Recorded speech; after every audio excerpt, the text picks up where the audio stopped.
project for a client today. I've been tasked with coming up for some motifs for a lunchbox. And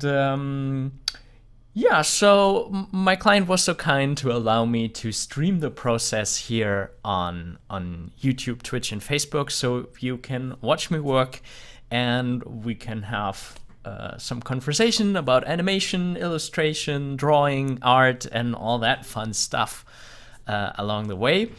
If there's anyone in the chat, please let me know if you can hear and see me okay. And then we can jump right into the task for today.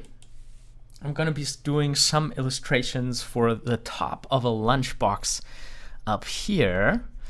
And my client gave me some reference to work with, which is always a fantastic idea if you work with someone, that you ask for reference, because, you know, if somebody tells you, hey, I want you to draw this cute bear for me or this sweet little kitty, then there are a million ways, a million different styles to do that. So for me, one of the most helpful things of my career for doing illustrations has been that I ask them for reference. I tell them, please send me a similar image, send me something that you already like or that shows an aspect of what you would like in your drawing, and that improves communication and mistakes so much.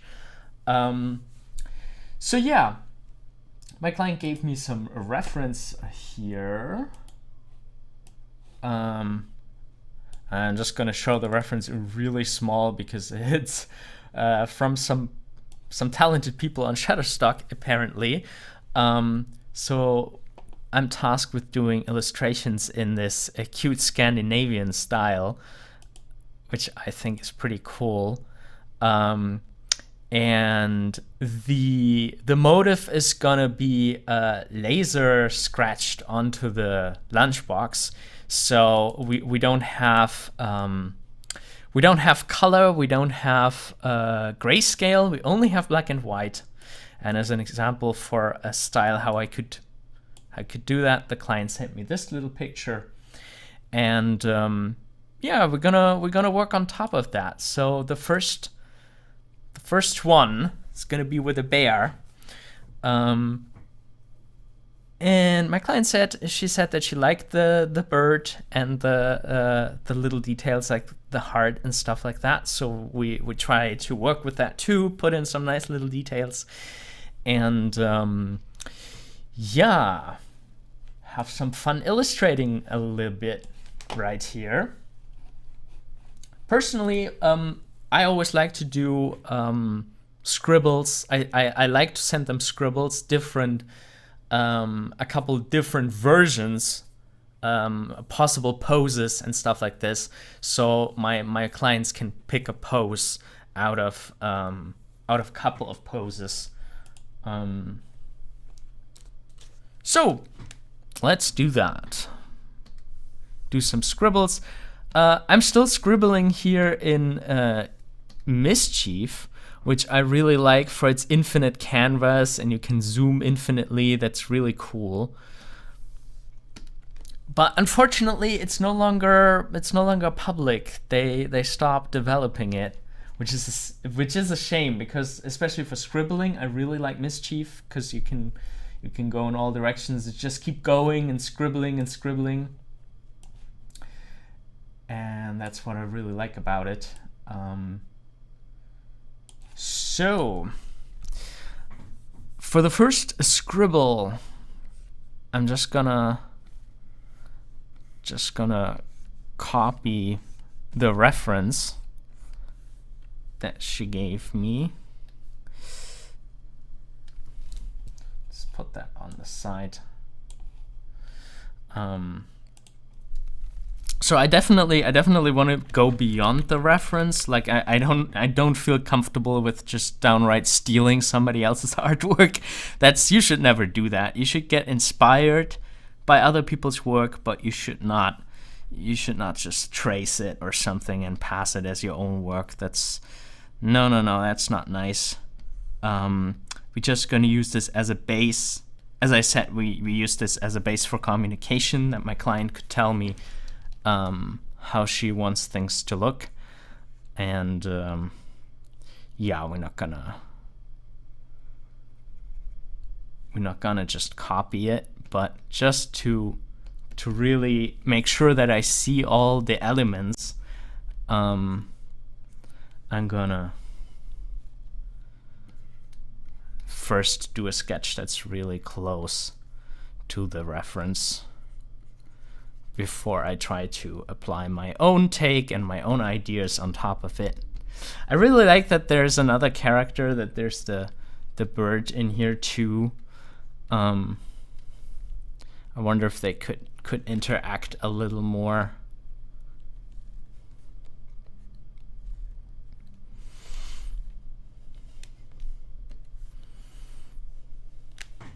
All right, and he has like a little bit of hair here too.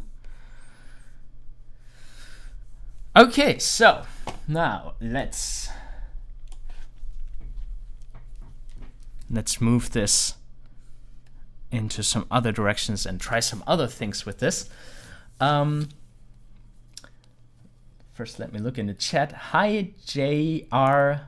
Hey, Jenna. Hey, Balu. It's great that you're here. Balu, I'm using Mischief here. I'm afraid Mischief is no longer available. It's no longer in development. But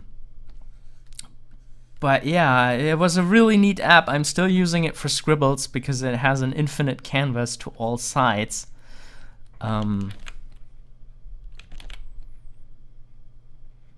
Hey, Jack.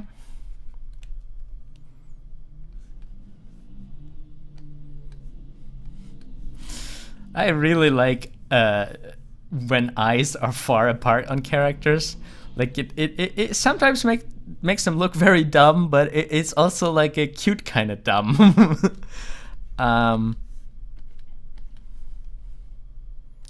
Let's make the hat even smaller to have like a cute contrast here.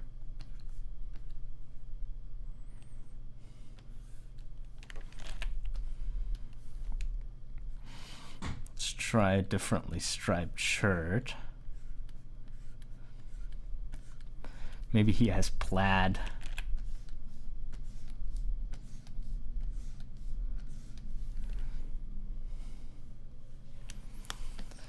All right, so I really like, if I get a task like this, I really like trying different shapes. Different shapes first, because I mean, I guess this square shape is very typical for this Scandinavian style, but I also love to just exaggerate shapes in different directions and see what happens.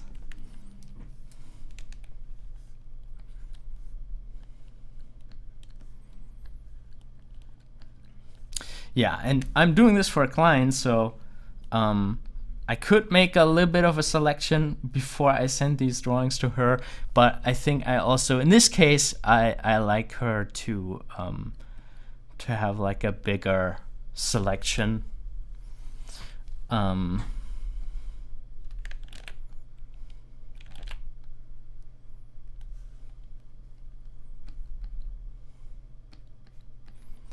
Action Tunes says, I love the birdie on his head. Always fun to have little partner characters. Yeah, I really like that too. I wonder if we could get them to interact a little more too. Let's have him be tilted on here.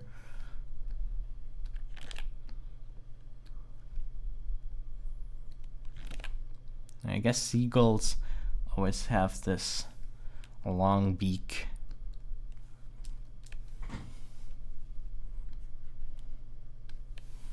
Tilting up the wing. Let's try that. So what I like about this character design process is, you know, if you try all these different shapes, you know, there's always this doubt that you haven't that it could be better, that your drawing could be even better. At least that is something that I always have to battle with, that I wonder like, oh, what could I have done to make this even better? And if you're doing a character design process in this way, where you just go through many different shapes, you have a bit of feeling making a decision, because you've tried it all. So I really prefer to invest the time into researching different poses. I was also wondering if he could wear like a raincoat jacket or something like this, like one of those yellow ones for that you wear at the ocean. I would have to research how that looks. I really don't know.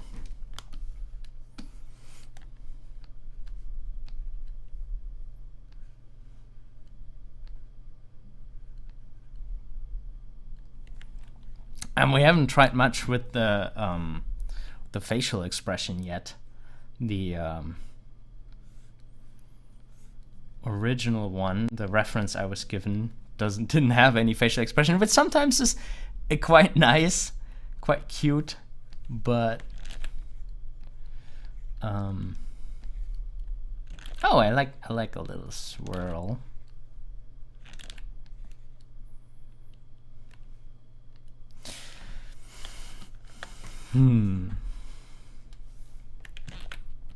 Oh, maybe you could wear like a thick scarf.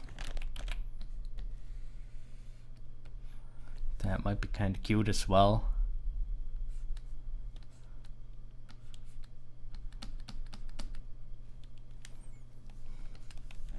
Yeah, I think I like the scarf.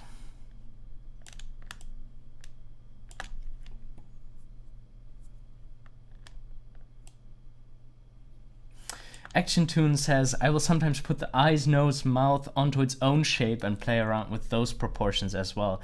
Yeah, definitely. I mean, to make it really systematic, you could now just copy one of them and try them with different mouths and different noses and make a pass for all those different things. Yeah, that's definitely something that I also would recommend. So I wonder if we could get them to interact a little more, the bird and the bear, since this is an illustration for a lunchbox. Why don't we have them share a meal, and let's see what that could look like.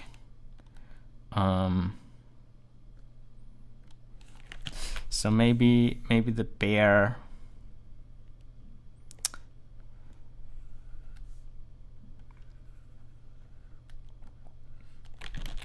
Is opening to take a big bite.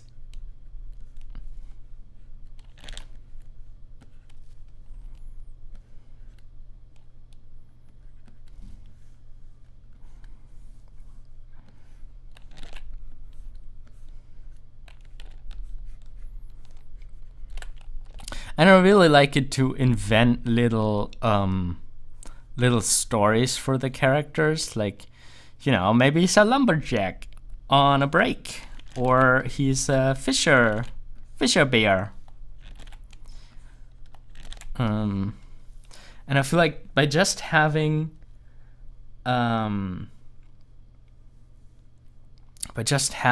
like little ideas in mind, what the background story could be, it makes your characters a lot cuter.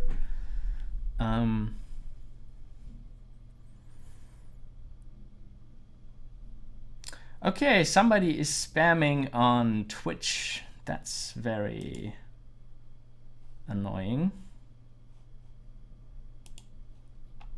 Hopefully it stops. I do not have any bots yet on Twitch.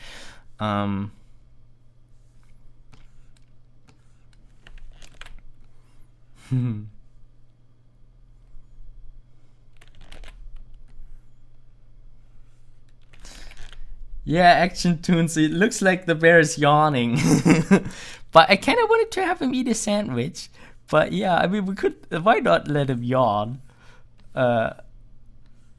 Try it frontal too. And I think actually just drawing a yawn is very difficult. Can be very difficult because it always looks like they're like screaming or eating or like just taking a breath. It's really difficult to make them seem really tired and yawning.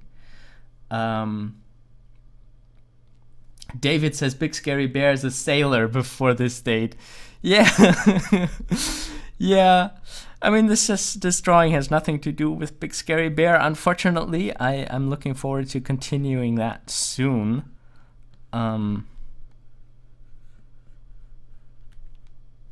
But yeah, that would be a nice episode too. Big Scary Bear drives the big scary seas, or journeys on the big scary seas. Drives the big scary boat.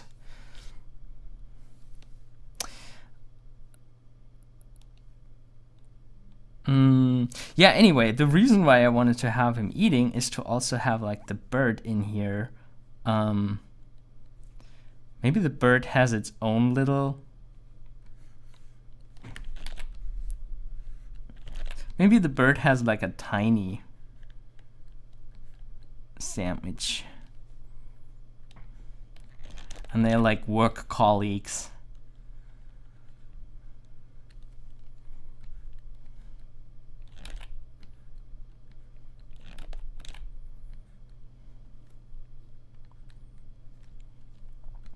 You know what? Let's get the bird, give him the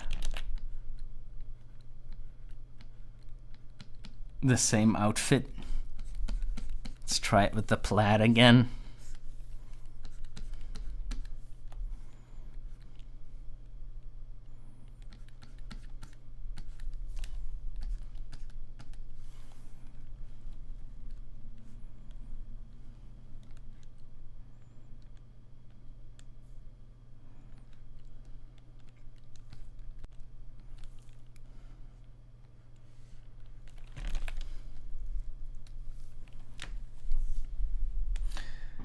Action Toon says his hat being that size works nicely for the silhouette.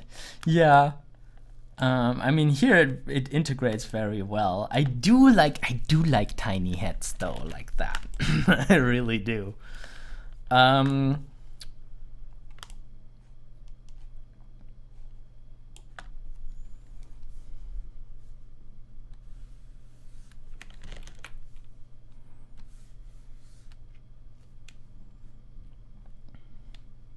Now let's have one chewing.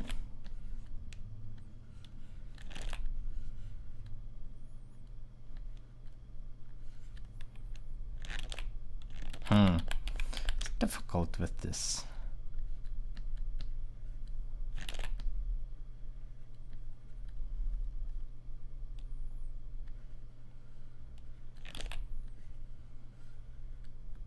Oh, I like the snout being a little wider. I like that. Let's try a different hat. Let's try a captain's hat.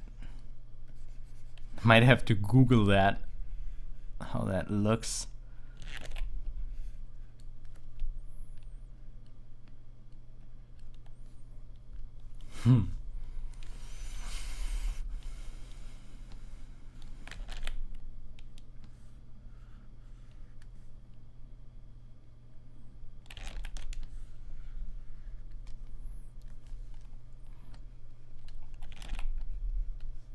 The captain has a long baguette. Oh wait, he already took a bite out of it, so to get a better silhouette, I'm gonna push it out a little bit.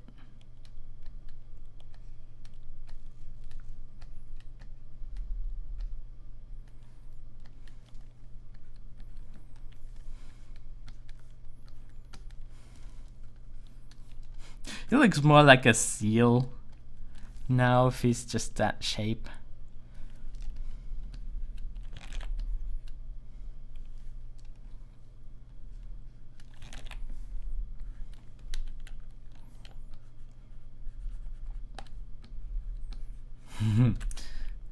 Shivam Mishra says, ah, with a heart smiley. Yeah. We want to create a very cute character here. It's for children's lunchbox, so...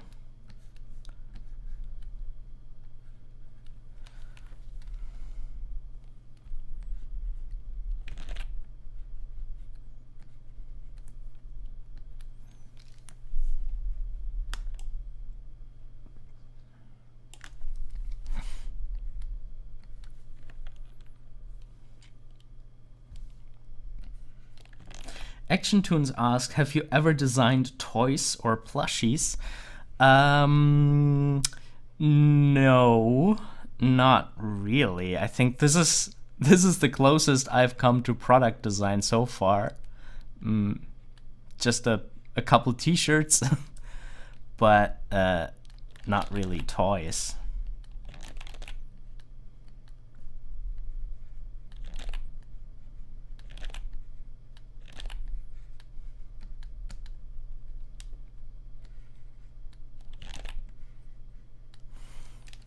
One thing that was really cool at Studio Fizbin, for that one game that I was working on,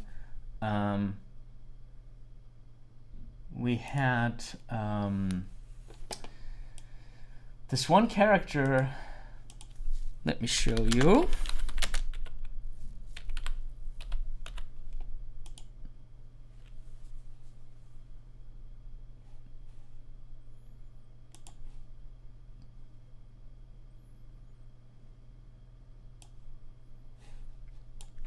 So I worked on this game called The Inner World, and I'm not sure you can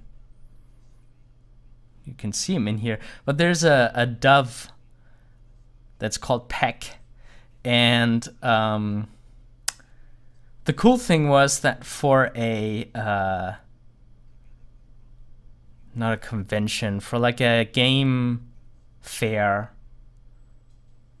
I guess a convention, they actually turned him into a mascot where, you know, somebody is inside of and would walk around the premise as this fat pigeon, which is really cool. In a world peg.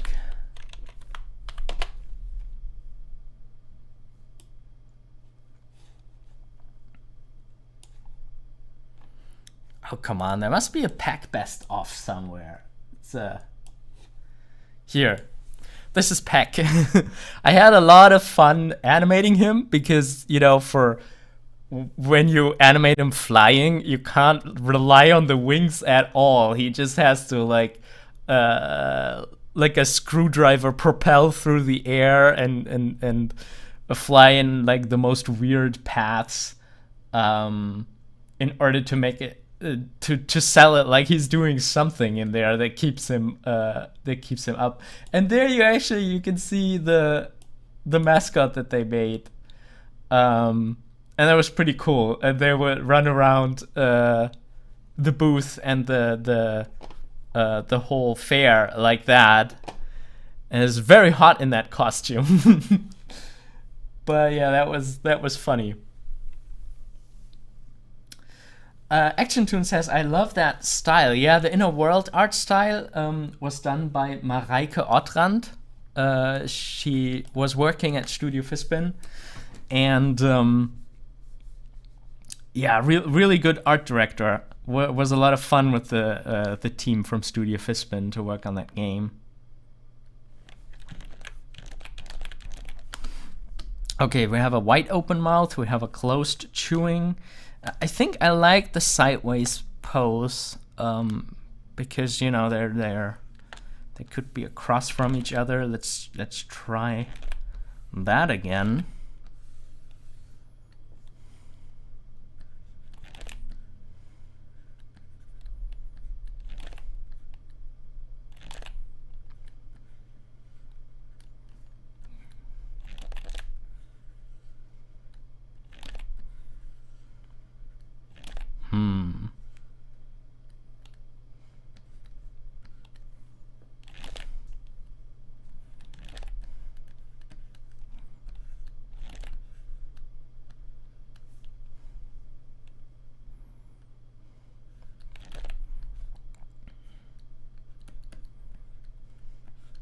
I kind of do like the captain and the captain head, but I think I'm gonna continue more in the original direction.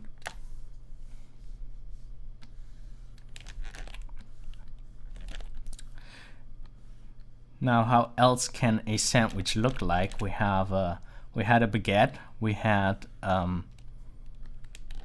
a roll, maybe more of a triangle sandwich this time. Maybe let's just not have this arm up at all and just have this other arm come out of nowhere. Have like a famous triangle sandwich.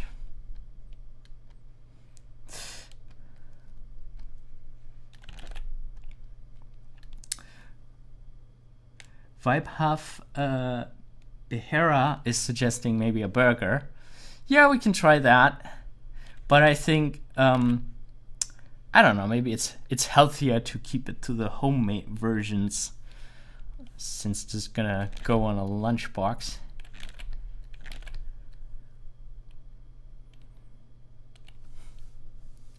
It's actually seagulls and food is such a I was one time with our school, we were in Cornwall at a harbor, and the seagulls were so aggressive. Like, if you ate anything, they would come and, like, in full flight, full speed, they would snatch whatever you had in your hands. I had a pastry that was like something disgusting with chicken and peppermint. Like, I did not like it so much.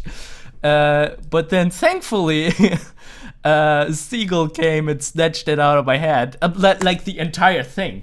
It was big. It was like 2 hands full, and it was just gone completely. Like, that seagull came just down, and before I realized what happens, like the pastry was just gone. It was gone, and it wasn't on the floor. It was just somehow this seagull managed to snatch the whole pastry and somehow take it with her. No idea how.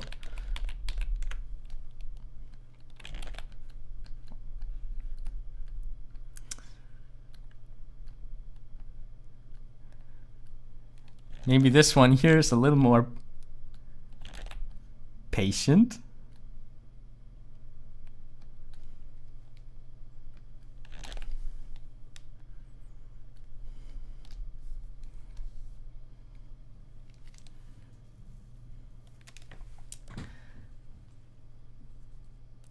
Daniel says seagulls are no joke. I remember eating fries on the boardwalk in Ocean City. Good luck. Yeah, full force. It's amazing how how powerful those damn seagulls are. It's a seagull world we're just living in. Yeah, Action Tunes. That's right.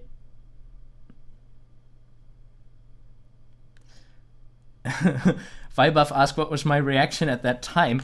I honestly, like, you would think you would react more to it, but I was just more like, what? What just happened? Like, I more couldn't believe it. I want to try one more thing that we haven't tried yet, which is, I like that they're both having their own meal, but I wonder how it would be if the seagull has their meal on top of the bear's head.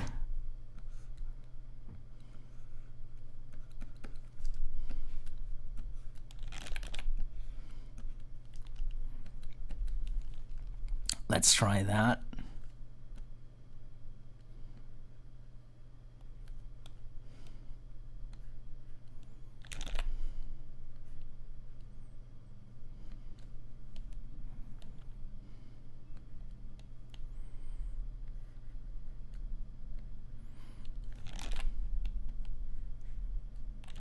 And they have like a small smaller version of what the bear's eating.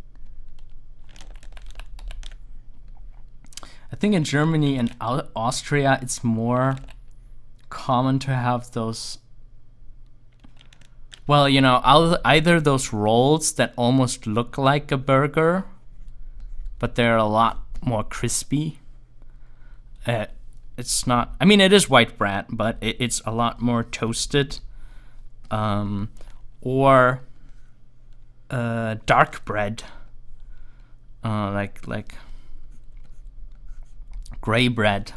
That's very common in Austria and Germany. So maybe I have a bread more like this.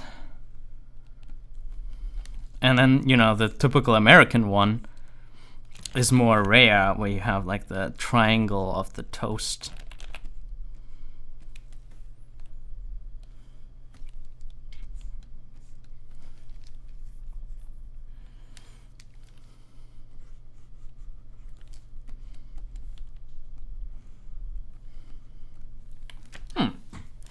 David says the seagull maybe made a nest in the sandwich, or sitting on an egg, or sitting on boiled egg slices.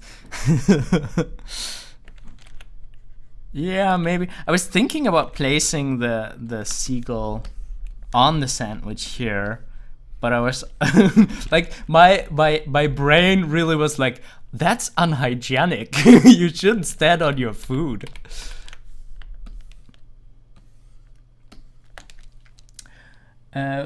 Vibehuff is asking, what will you do with these illustrations? They are for a client. They asked for illustrations for a lunchbox to be laser etched on the outside of a lunchbox.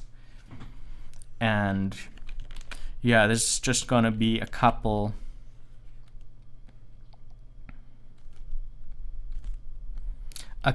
of versions that that I give them to select the final version from, the final illustration.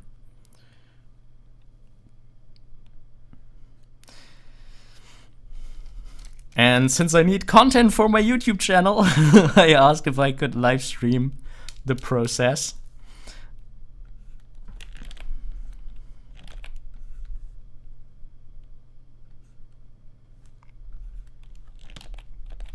I get that this is a very common thing that people do this without the mouth. I just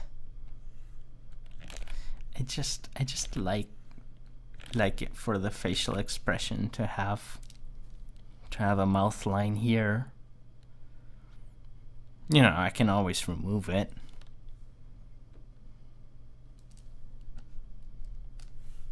I do like that.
Okay. Yeah, this is kind of cute. And I really like that how you can see that the drawings, like especially since we started with the situation, how all of these have like a different feeling to it.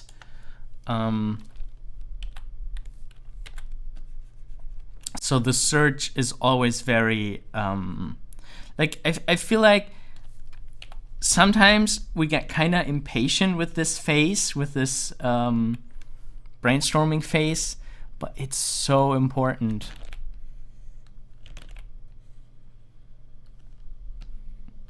You find so many different different things that all feel different and are worth considering.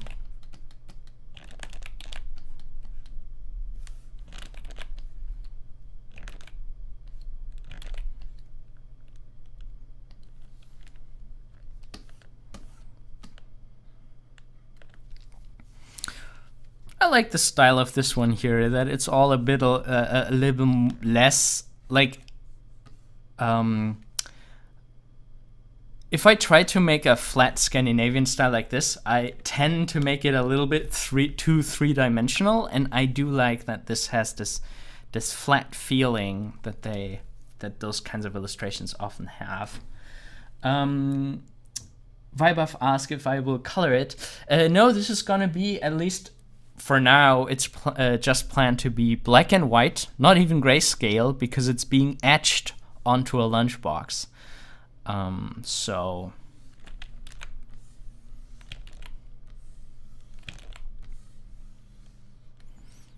let's do one where the bear is so big that we can have nice silhouettes inside of the bear, because that's always kind of like a problem if you draw characters eating, that you to have a clear silhouette, you always need to have them hold it out like that. But if we make a lot of room for it, we have like a silhouette inside a silhouette.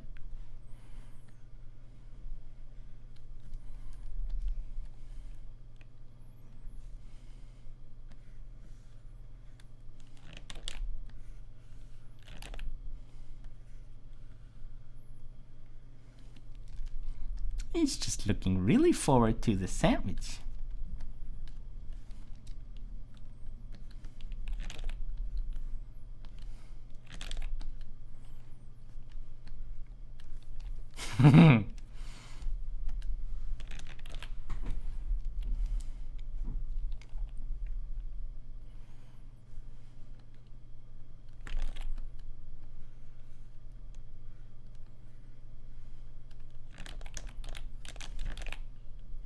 And the bird could be really fat too.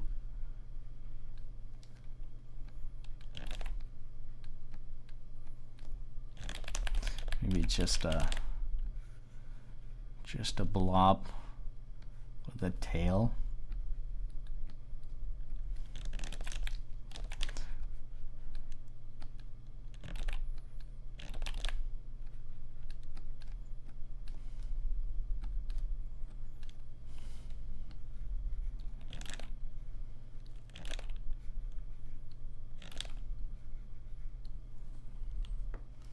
I think that's quite nice.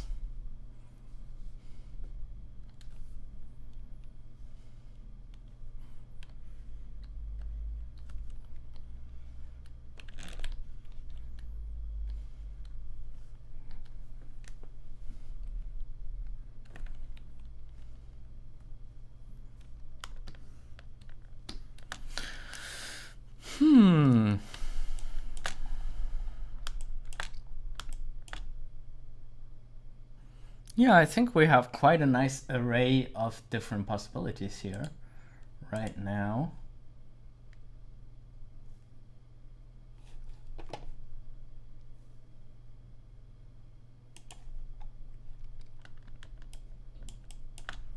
This one looks a bit naked. We should think about a white bear with some clothes on.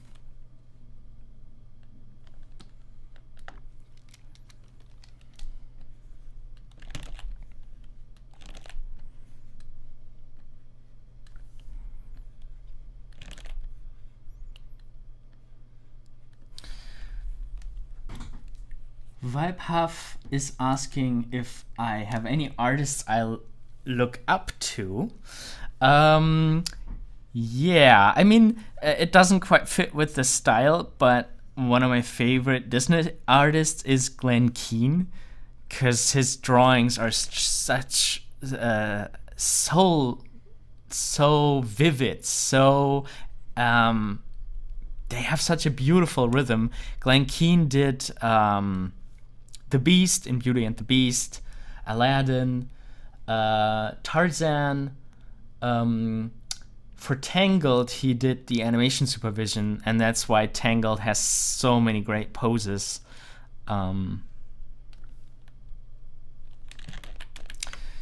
I wish I could construct poses like him. They're just so interesting and so nice, so visually pleasing.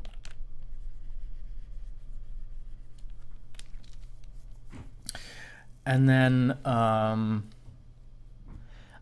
do like the stuff that Noelle Stevenson does. She is the showrunner, was the showrunner on the She-Ra reboot. She has some really nice comics out.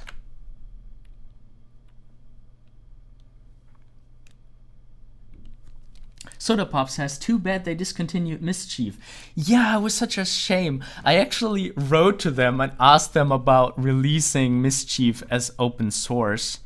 And they said they can't do it because they are working with some paid licenses, with some software libraries that they bought for it. So it's a shame. But oh man, if my company would have had a lot more money, I would have really thought about buying the software from them, because it's so I love it for doing scribbles like that. Ooh, I don't like the tangent right here. Need to make the baguette more flat. Okay, all those lines, they need to go down. Oh boy. It's never gonna be added now.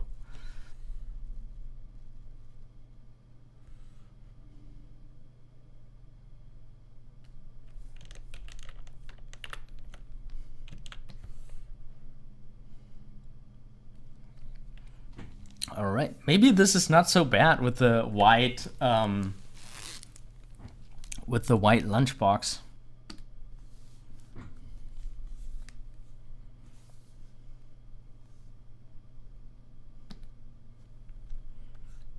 Thank you, Irfan, for the nice words.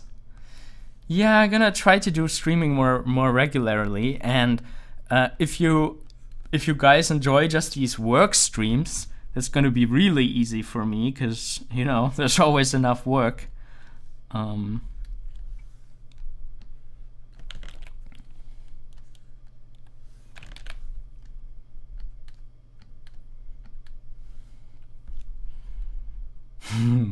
I do like this one. I like the white bear.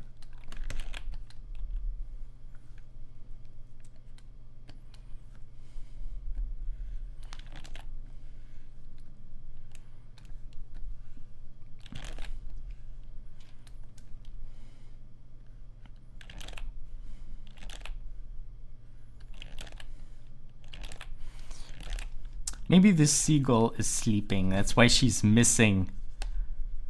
That's why she's missing the meal. As we talked about earlier, if a seagull sees something they can snatch, they would not stay so quiet.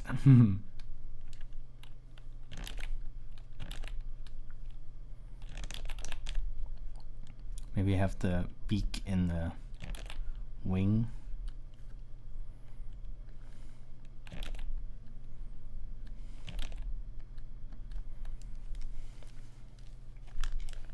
Okay, there's one thing we haven't tried yet, which I'm sometimes a big fan of if you really scramble the facial features around.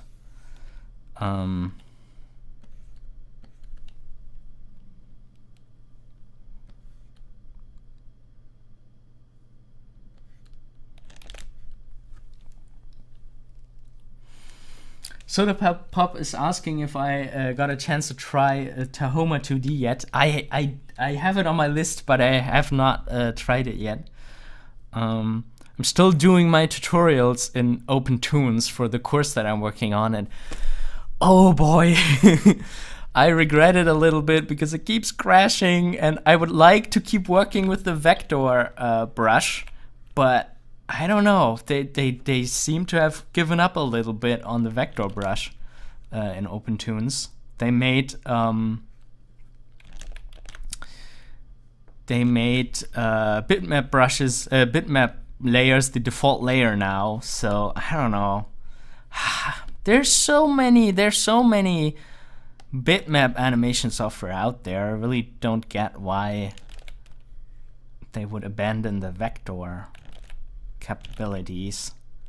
I love vector because you can scale up your drawings. This is vector here in Mischief. That's pretty cool. You can just go infinitely in and out. Yeah, that's what I'm talking about, to have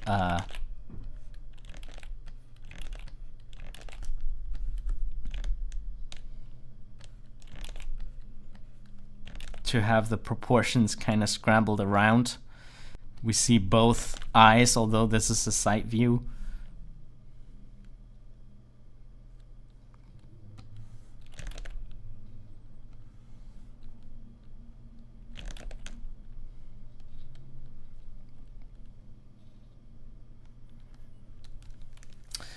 Vibehuff is asking what my major income sources are, and yeah, that's always the trouble for artists, huh? To be honest, I recently I have been working as a freelance animator for like a long time. But since the Corona stuff started, and it was planned before that. I was just lucky that things were already developing in that direction. So in January, I started working part-time at an e-learning company, thinking that, I could do that part-time and then maybe something more fun full-time, the other part of the time, like the Big Scary Bear short that I want to animate, or Animator Island, do some more courses, and somehow all of that didn't quite work out as much as I'd hoped. So I'd still done a lot of freelancing on the side.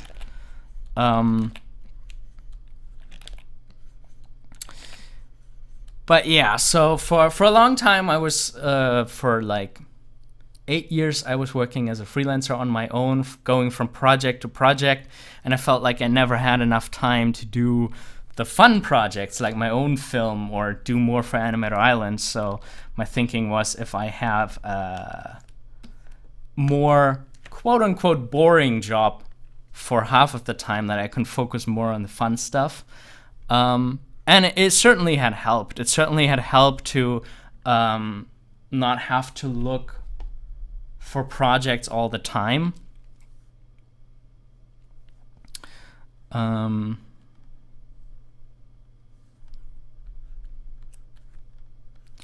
So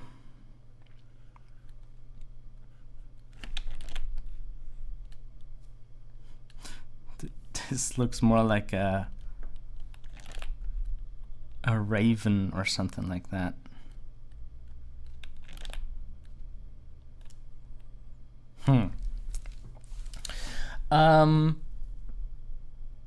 And then something that really surprised me, I put my first course on Skillshare just to see how that goes, and it blows the YouTube revenue out of the water. So if you have any skill that you think you can teach people, as an artist, I would advise you to create courses or some sort of learning material where people can learn what you're doing. And even if you don't want to go through the trouble of creating your own website, you could just sell your skills, your course on Skillshare. And the ad revenue is so much, or it's not ad revenue, they are members there. You need to be a member to see the Skillshare courses. And it's so much higher than anything that comes from YouTube. And it's really cool if you're like, oh, I got another paycheck from Skillshare, and I didn't really have to do much. I just uploaded the course that I had anyway.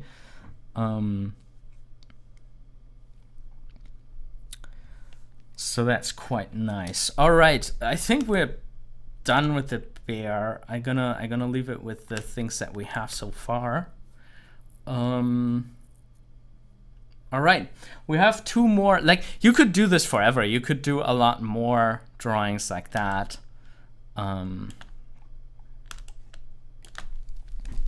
Let's gonna give him the striped shirt.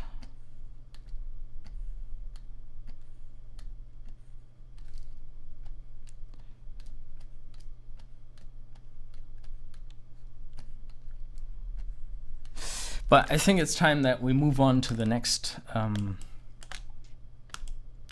motives. I would do a short break. Gonna make a screenshot of this, send it to my client, so maybe she can already give us some feedback. And then in 5 to 10 minutes, we're gonna be back and do the second motive, which will be based on this cute fox here. This one. I'm gonna see what we can come up with here. All right, so short break. I'm gonna be back in 5 to 10 minutes. Thank you all so much for watching up until this point, and I hope to see some more around. And then we continue with our little illustration. See you in a little bit.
All right, and we're back, everyone. I got some feedback from my client already. They want it to be more similar to the original one with the bird on the head. So we can try a couple more. Just gonna start them up here.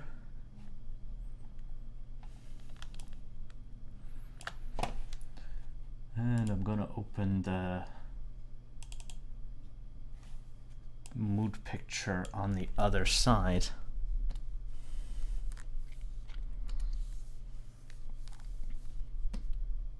Oh, good to use the brush.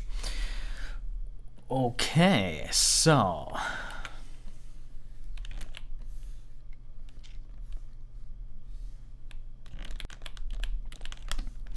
I like that the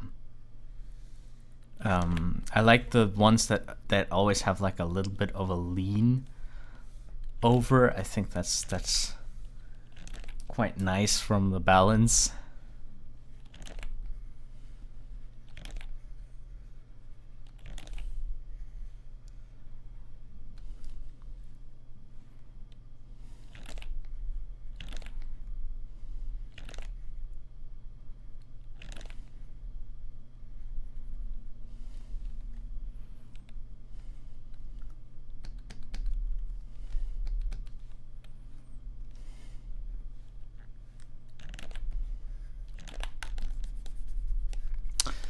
Oh man, this is throwing me off a little bit. I liked what we had going on with the new motif. Too bad they don't want that.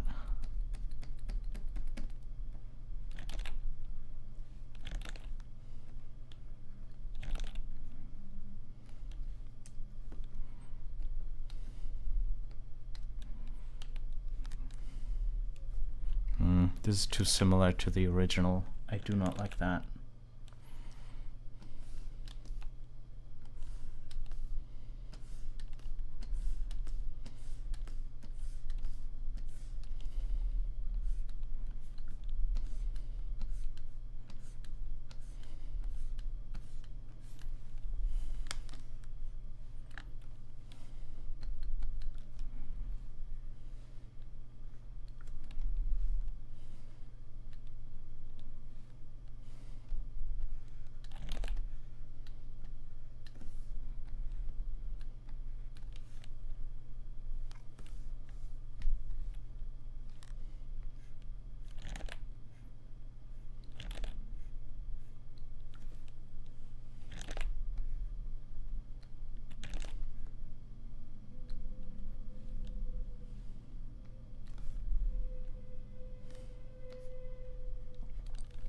David says Captain Bear is my favorite. Yeah, I really do like the Captain too.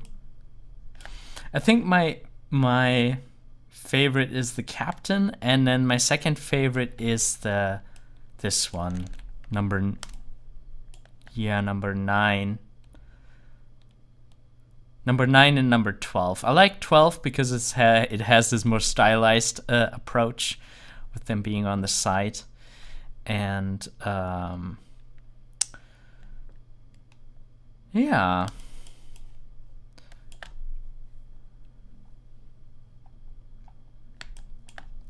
Hi, All-in-One-X.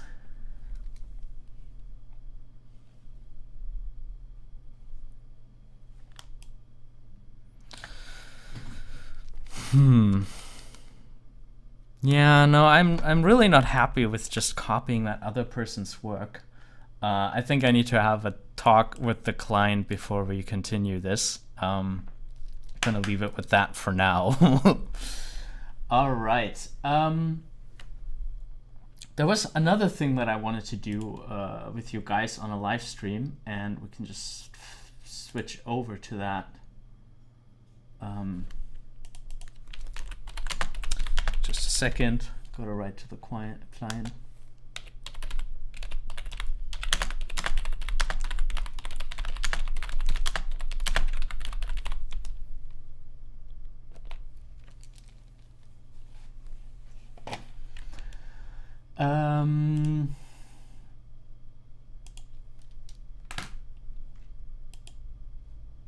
Gotta stop my time tracker. I gotta stop time. All right, then we're doing something else now. For one of the tutorials I'm working on, I wanted to have a couple examples for how heavy objects and light objects move differently. And one of the, I'm gonna explain that better in the tutorial that I'm working on, but one of the biggest things is that heavy masses they need more force to start, stop, or change direction, and lighter masses, for them it's easier to start, stop a motion and change direction. And I wanted to put that in a little test animation. And for that, we're gonna jump into OpenToonz.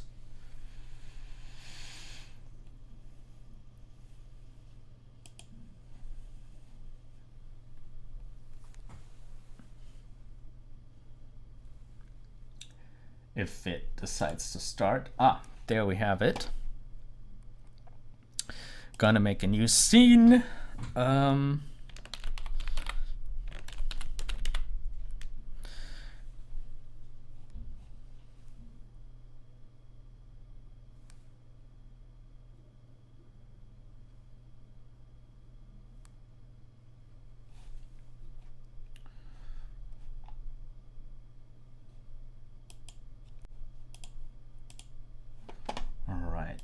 Also gonna screen record this in case I need it for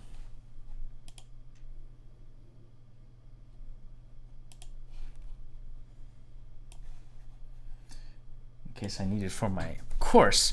Okay, so oh gosh, I've been switching software so much recently, it's a bit confusing. Back in OpenToonz. We're gonna try again with a vector level, although it crashed on us a couple times last time we were trying. And I wanna build this heavy-looking drone over here. Like I have a drone robot that can fly. Just a circular, massive kind of thing.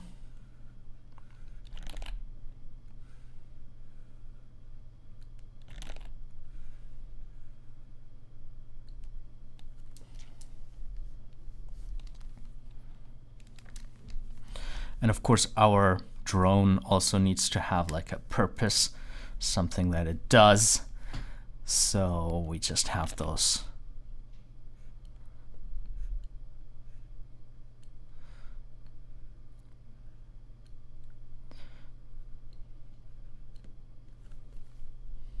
claw arms.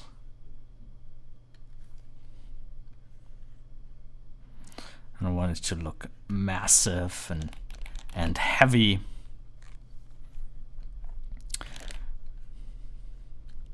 Because that's what I'm gonna need in the example.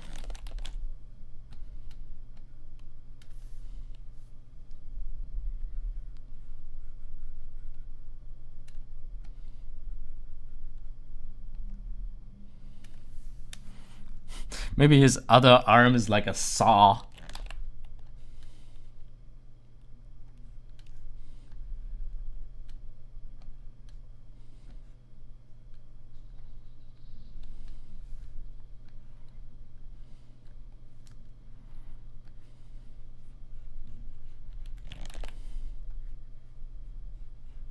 Or a pizza cutter.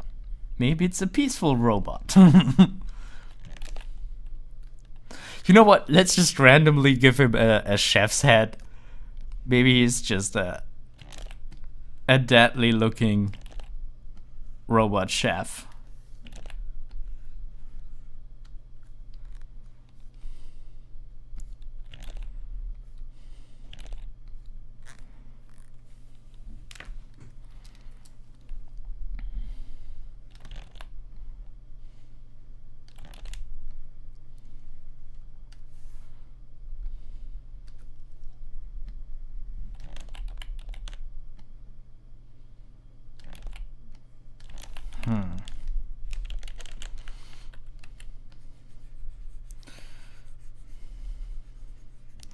I wonder what could strengthen the impression that he's very heavy. I think if we make the eyes far apart or close, yeah, close together looks more like cute, looks more like a baby's head. So I think if his eyes are further apart, he looks this looks kind of spooky.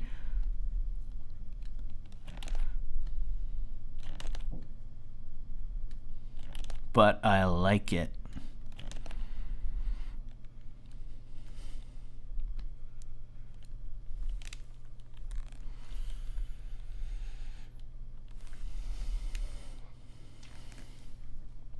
Let's make the contrast between the two eyes a little bit bigger.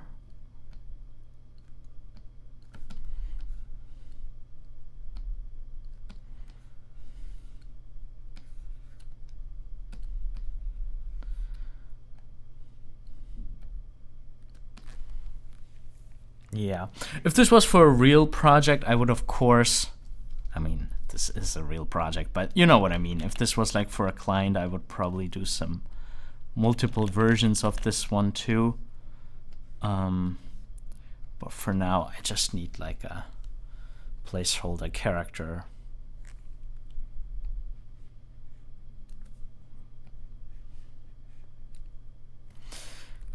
And of course, Chef Robot also needs a nose, a receptor to smell the dishes he prepares. Got that one right there.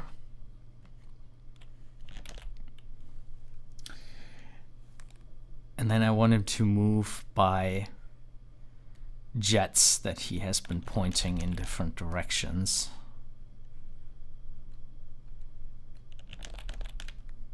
Like a turbine.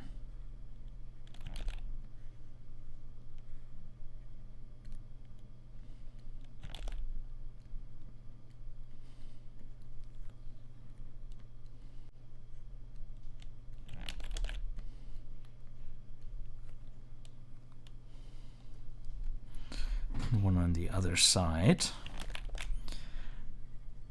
And then he can move from left to right.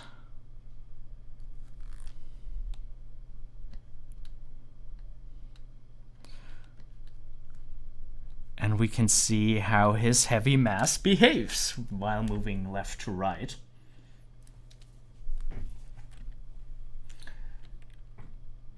Thank you for the nice words, Jocelyn.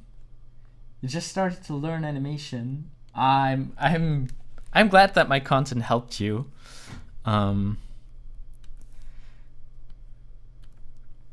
That's always my yeah, the thing where I feel like, oh, all this work, all these hours put into making these tutorials pays off if they, you know, even if they just help one person, or only one person, that's already great.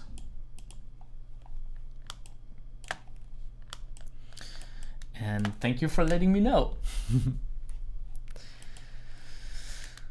All right. Okay, he's gonna have little flames shooting out of the jets. I'm gonna put them on an extra layer.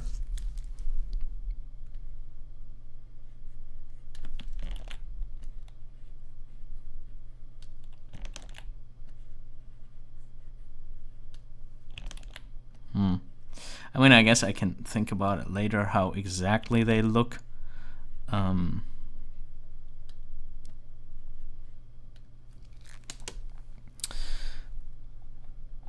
Oh, that's a bitmap layer, as you can clearly see. I don't want no bitmap layer, you. Give me a vector layer.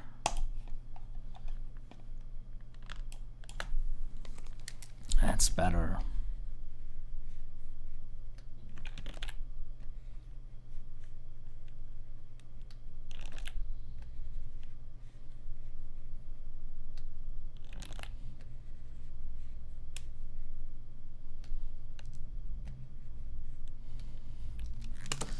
Okay. I always forget how you parent layers, how you parent layers in OpenToonz. There's like this, this one, this network view, this node view. So column 1 is the robot, column 2 is the other layer. How do we make this one control?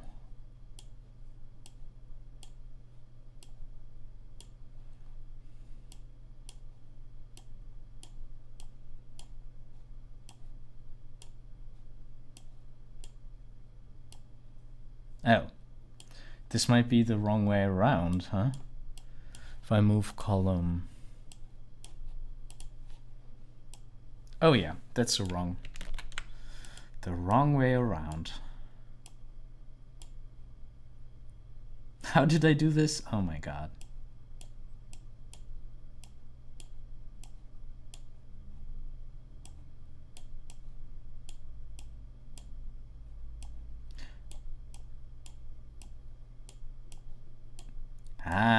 Now I got it. It could only take hours. Good that I do this before I record the tutorial about how to do this. Okay, so this is great. Now that we move column 1, column 2 is also moving with it. This is exactly how we want it to be.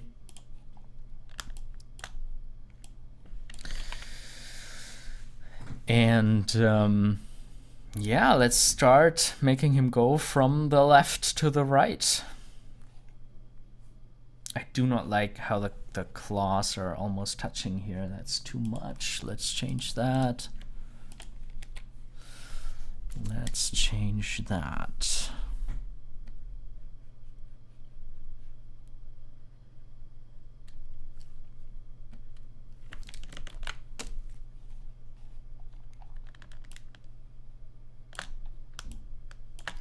All right. Now we can do some keyframe animation.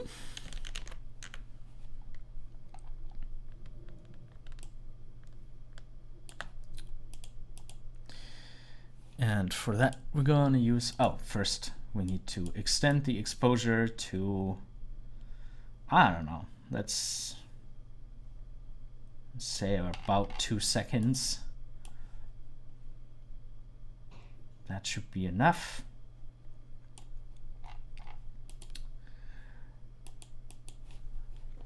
Because, you know, big masses, they need a lot of, well, not always, but they don't always need a lot of time to start moving, but they need a lot of force to start moving. And in this case, the force of the fire builds up until it can move him to the other side. So he's gonna move relatively slow, especially slow compared to the lighter thing that I also will animate as a comparison to it. So I'm gonna make a position keyframe, and I think if we move him just a little bit to the left, yeah, here's the little key symbol that indicates that we did a keyframe. And now we just need to make a second keyframe where we want him to stop. I think 1 second is not enough. It's not what I want.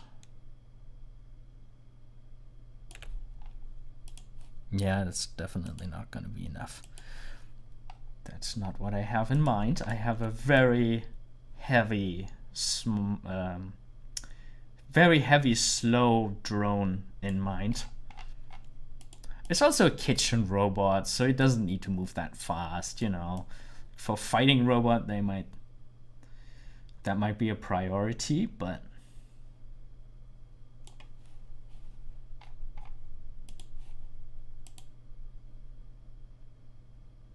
yeah, that might be right. Of course, we have to animate a proper build-up. At the moment, this is all linear, moving at the same speed. There's the same spacing between every frame. As we can see when we put this on, see there's always the same distance, and that makes the motion look very monotonous and boring. So what we need is speeding up and slowing down, and we can do that by double-clicking on the key symbol. There we go. And we're gonna add yeah, we're just on the east-west axis. On the north-south axis, there's nothing happening. It's staying on the same line. That's good. That's how we want it to be. I think speed in, speed out is the one that you can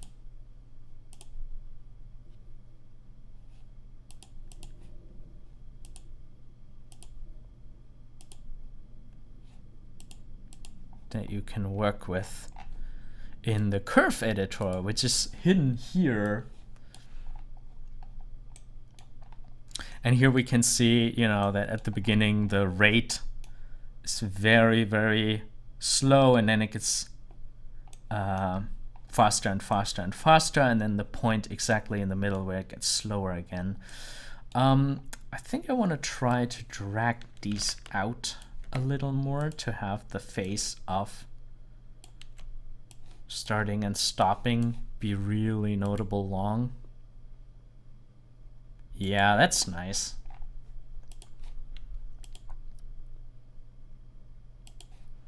Yeah, it's nice and heavy. Okay, now let's have him return to the other side. Frame 64.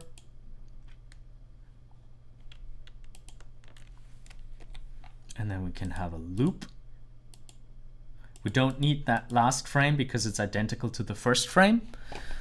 And if we play this on a loop, oh, there's an overshoot happening here. That should not be happening. So let's check back in the curve editor what's happening here, and yup. That is not what is supposed to happen here. Oh, it's still wrong. Like, those are still linear. And also not the right frames. I need to add 48 frames. This was just half. This was just half of the distance.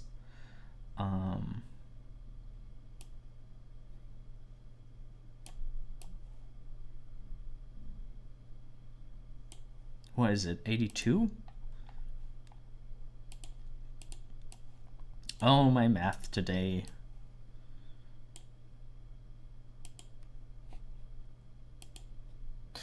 And of course, we also have to make, to convert these from linear to Bezier curves that we can grab. For that, we have to go back here.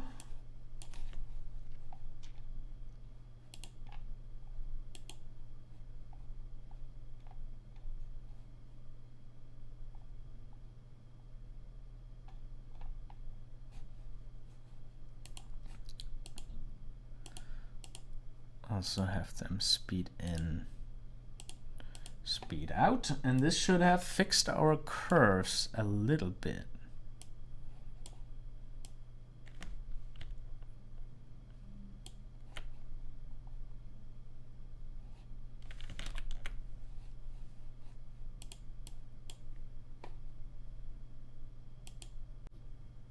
Or is it 64?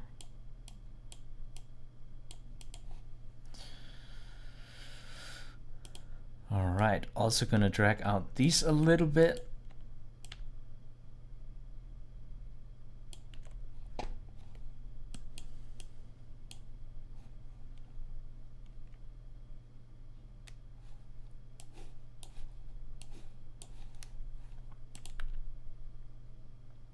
Wait, 48 plus 48 is 96.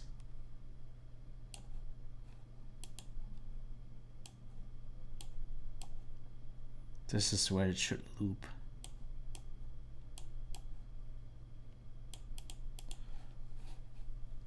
And this should give us this nice symmetric bell shape.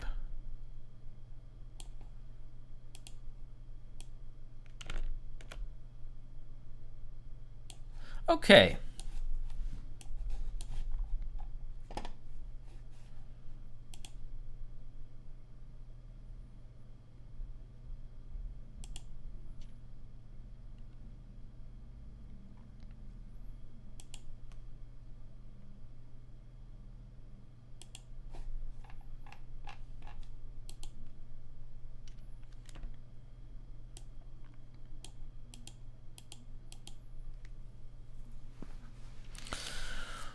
All right, so now what has to happen here, not sure how well we can see this, but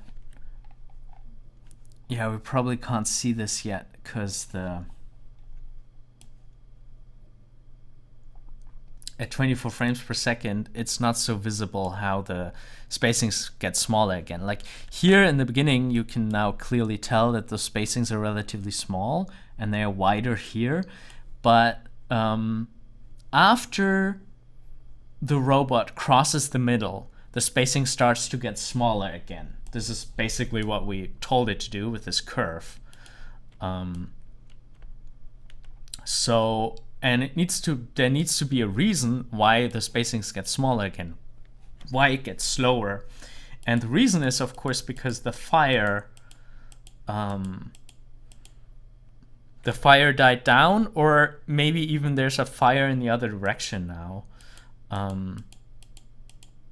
Like we could claim that getting close to 24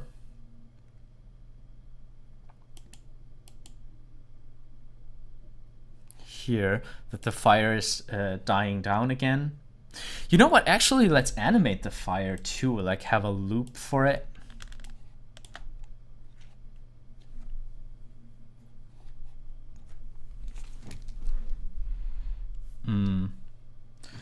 Okay, so maybe we should do this in here so we don't have the moving background, all this stuff, and we can just add a new drawing.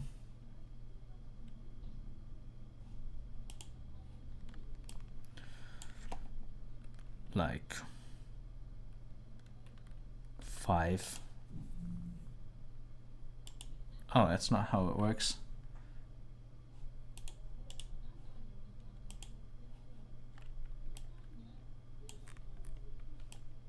Oh, font frame.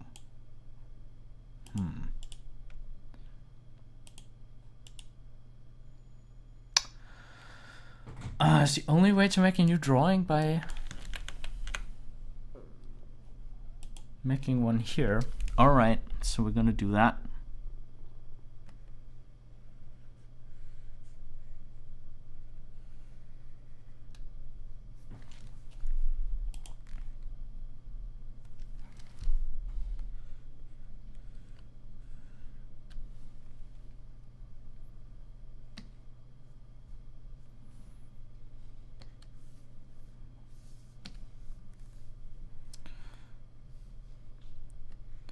So let's have already changed which one is the biggest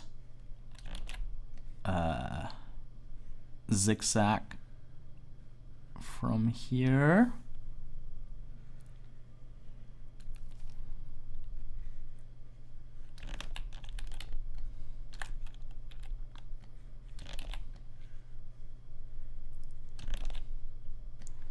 Maybe this one's kind of staying where it is.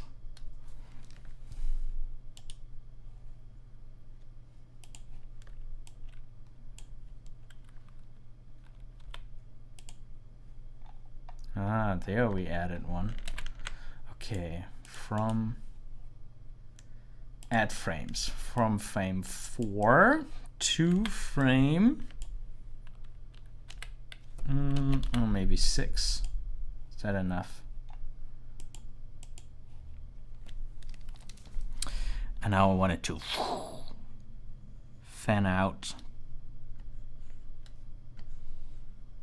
to be pretty big.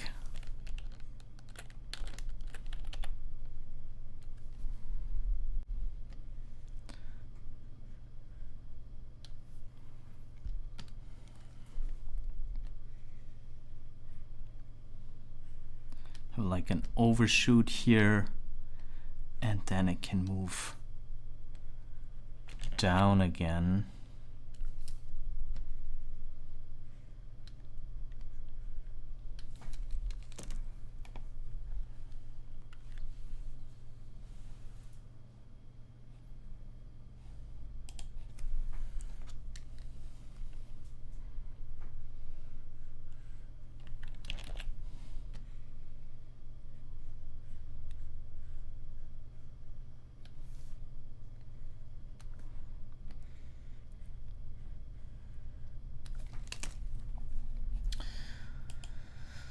Okay.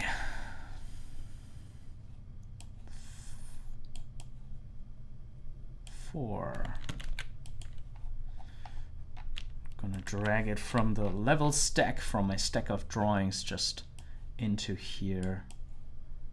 4, 5, and 6.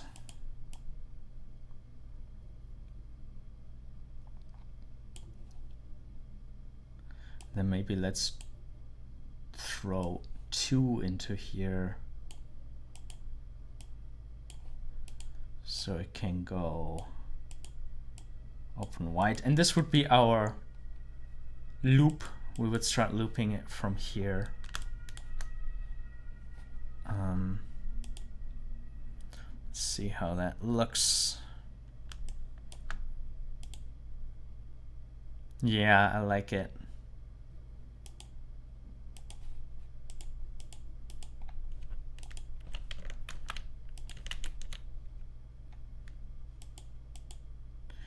There we already reached frame 24 where it needs to die down. Here.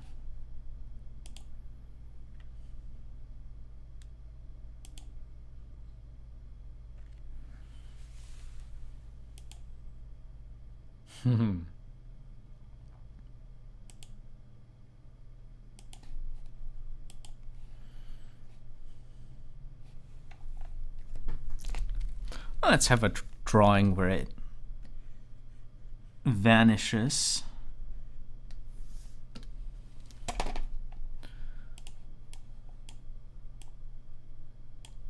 Where it cuts off. And I guess fire can cut off pretty quickly because, you know, as soon as the fuel is gone, it's gonna disappear.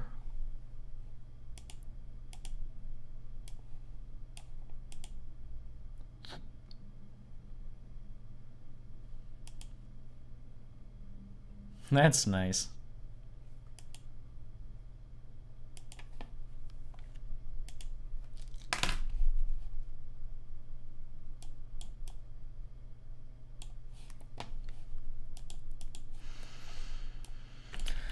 All right.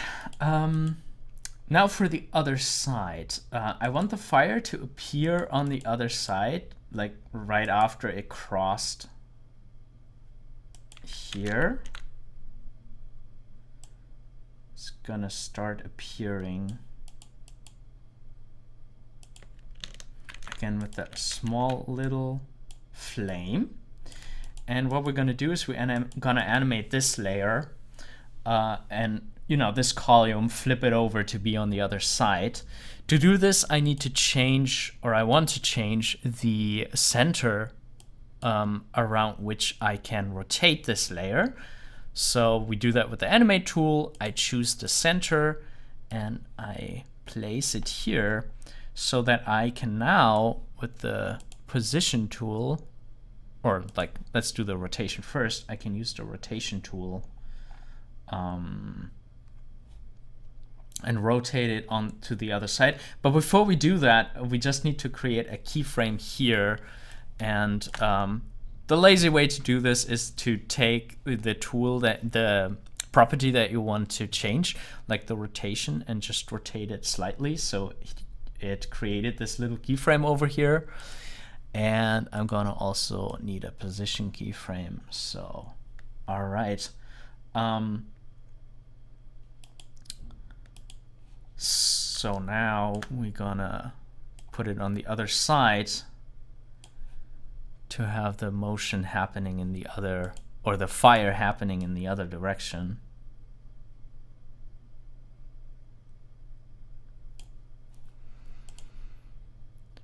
And put it over here. Okay, now this is an ugly motion happening over like the entire course of the animation, but we just wanted to flip hard from one side to another when this keyframe comes. And for that, there's a special kind of keyframe on column 2, namely a, I don't have stepped keyframes. Oh. Any OpenToonz experts here?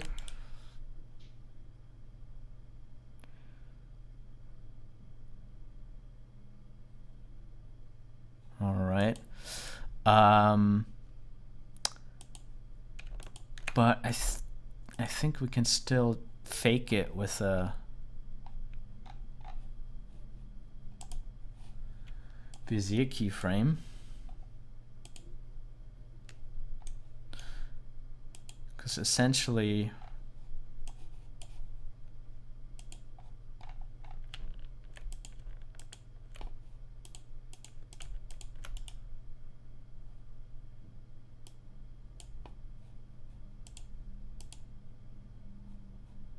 oh no, constant is, no, that's not the one I was looking for, is it? Ah, no, constant is what I was looking for. Constant holds that value until the new keyframe comes. All right, yeah, I knew they had it. It's usually called like stepped keyframe or blocked keyframe.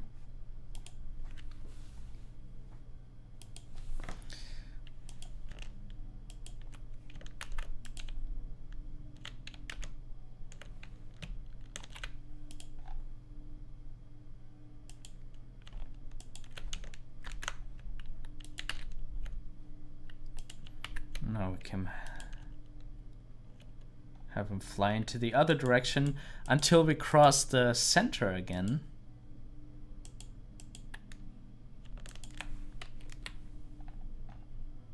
Where the flame needs to die down. This frame 7.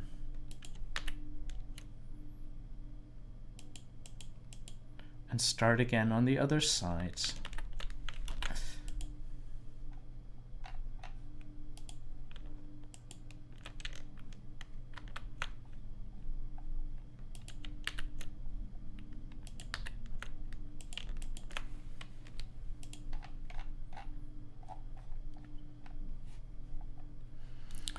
And now if we watch this on loop,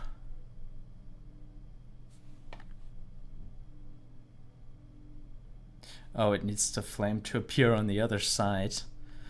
To do that, we need our keyframe once again, keyframe from the beginning, and at the point where we want the direction to change,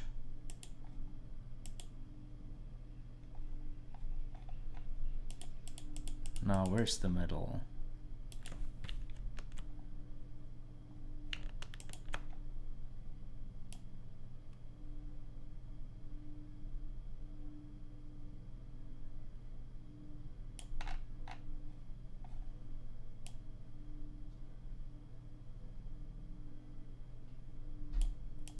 Oh, this needs to be shown for 2 frames. And then here's the break. And here has to flip to the other side again.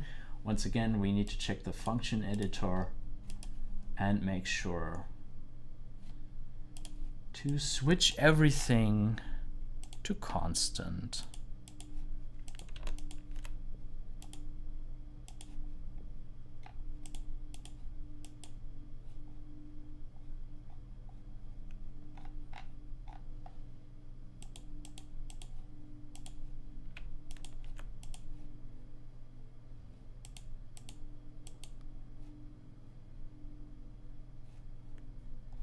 Yeah, now the values are held.